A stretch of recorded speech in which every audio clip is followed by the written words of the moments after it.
Bonjour merveilleux êtres humains, j'espère que vous allez bien. Moi c'est Lou de la chaîne Lou Lacoste, chaîne où tous les dimanches je fais des vidéos bullet journal et celle-ci n'est toujours pas l'exception puisqu'on va voir ensemble quelques pages pour nous aider à tenir nos résolutions.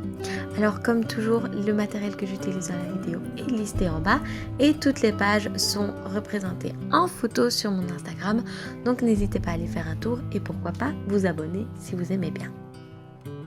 Donc commençons. Tout d'abord, avant de commencer, j'aime bien faire un petit exercice. Donc avant de me concentrer sur l'année qui va arriver, j'aime faire un petit exercice par rapport à l'année qui vient de se passer. Cet exercice consiste à lister tout ce que j'ai accompli de positif et ce qui m'a rendue heureuse en 2018, cette année, ou en tout cas l'année d'avant. Le fait de faire ça termine l'année sur une note positive. Ça fait que si vous avez une mauvaise année, eh bien vous allez pouvoir voir qu'en fait il y a eu quand même beaucoup de positif parce qu'il y a toujours du positif. Et si vous avez passé une super année, eh bien c'est juste super agréable de pouvoir le mettre sur papier et de se rendre compte à quel point elle était bonne. Le fait de faire ça met aussi dans un super bon état d'esprit pour les exercices qui vont suivre. Donc, juste après ça, on vient lister en dessous, par exemple, tout ce qu'on voudrait accomplir pour l'année qui va arriver, donc cette fois-ci 2019. Mais attention, en faisant cette liste, il faut bien garder en tête que 12 mois, c'est très long et qu'il faut rester un peu réaliste par rapport à nos objectifs et qu'il ne soit pas trop précis parce que beaucoup change en 12 mois, même votre état d'esprit. Donc, gardez un état d'esprit, je veux dire, encore assez ouvert pour ce genre de choses. Par exemple, si vous avez la résolution de perdre du poids, ne mettez pas spécialement « je voudrais perdre 10 kilos », mais plutôt « je voudrais faire plus de sport, je voudrais manger plus sain » ou même simplement avoir un style de vie plus sain.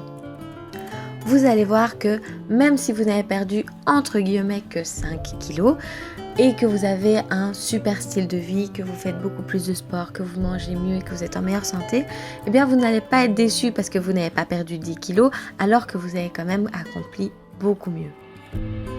Ryder Carroll explique ça très bien dans un de ses articles qu'il a mis sur le site bulletjournal.com, évidemment le lien est dans la description, où il compare les objectifs à des phares.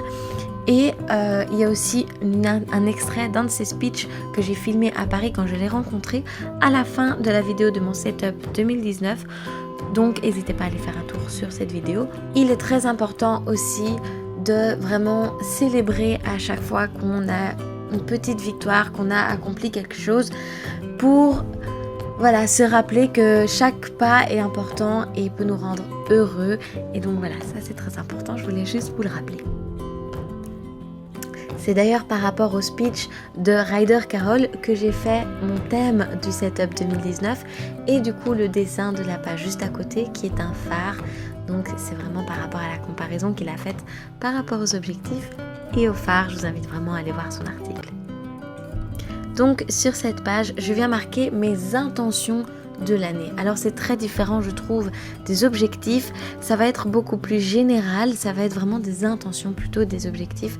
Je ne sais pas vraiment comment expliquer cette différence, mais par exemple, un de mes objectifs est de créer mon Patreon alors que mon intention de l'année va être d'être plus autonome. Je ne sais pas si vous voyez la différence, mais j'espère que vous me comprenez.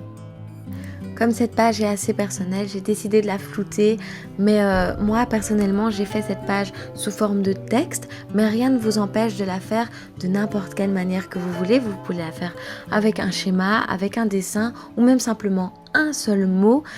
C'est vraiment comme vous le sentez et comme vous voyez vos intentions de l'année simplement.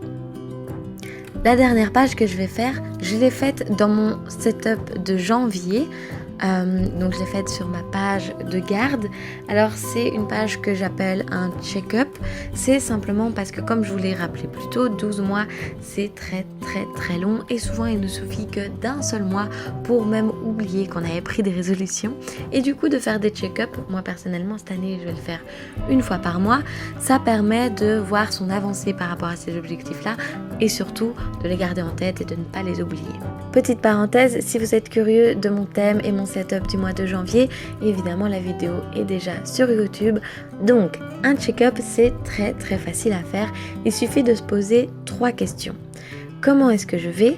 Quels sont mes objectifs et comment les atteindre? Sous la première question, comment je vais, vous allez simplement écrire comment vous sentez, mais surtout par rapport à vos objectifs et où est-ce que vous en êtes. Sous la deuxième question, quels sont mes objectifs, vous allez écrire pas votre objectif de l'année, parce que ça vous l'avez déjà écrit, mais plutôt le diviser en plus petites parties réalisables en un mois, écrire celle-là sous cette question-là, et puis vous pouvez même ajouter d'autres objectifs et enfin, sous la dernière question, comment les atteindre? C'est tout simple, vous allez simplement écrire concrètement ce que vous devez faire pour pouvoir réaliser vos objectifs. C'est simplement ça. Aussi, personnellement, de temps en temps, j'aime utiliser des trackers pour m'aider à suivre mes objectifs et à les atteindre. Ce que je fais, c'est souvent, ce qui marche le mieux pour moi, c'est les trackers sous forme de jauge, comme j'ai fait là pour mes examens. Mais je fais aussi simplement des trackers d'habitude, comme pour mon Slow Life de février de l'année passée. Et voilà un autre exemple avec ma Minimalist List de janvier de l'année passée. Voilà, c'est déjà fini pour cette vidéo, j'espère qu'elle vous aura plu et n'hésitez pas à mettre dans les commentaires, j'adorerais voir et ça m'intéresse énormément de savoir quels sont vos objectifs et vos intentions pour l'année de 2019. J'aimerais beaucoup qu'on en discute tous ensemble. Et puis si vous aimez bien ce genre de vidéo, n'hésitez pas à vous abonner, je serais ravie de vous accueillir dans la petite famille. Et puis dites-le aussi dans les commentaires pour qu'on puisse vous souhaiter la bienvenue tous ensemble. Moi, je vous fais plein de bisous. On se voit la semaine prochaine. Je vous aime très fort. Mouah.